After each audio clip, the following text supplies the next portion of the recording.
Here's a diabetes-friendly recipe for you. So I have 2 frozen chicken breasts and then 3 cups of frozen broccoli. What I'm doing is microwaving it for a minute and then alternating the chicken breast.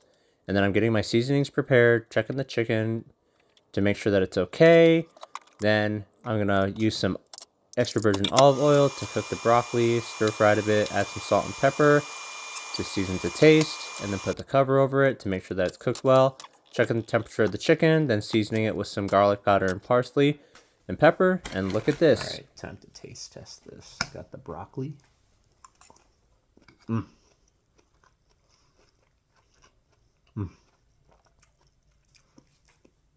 So, despite it being microwaved broccoli, the char from the olive oil with the salt and pepper, it's always a great finish for it that it makes it taste good.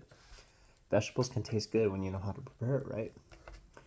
As for the chicken, despite it being a microwavable chicken, it's super juicy right now. Mm. Mm. Seasoning is good.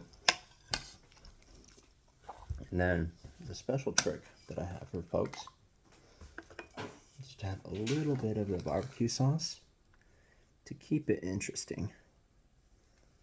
Ooh. And then if you have too much, just dabble it on the broccoli so that it tastes better. So good. And then after I'm done eating all the proteins and the carbs, for the fiber, of course, the veggies, my roommate's made some awesome cookies that I'll have at the end so that my blood sugars stay stable and it's more amazing. And then, of course, I'll scooter around a little bit, move around a little bit more, and have a good time. So that's my breakfast.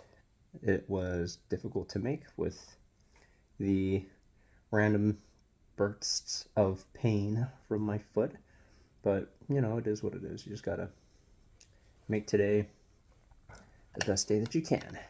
Anyways, thank you all for joining me for my breakfast.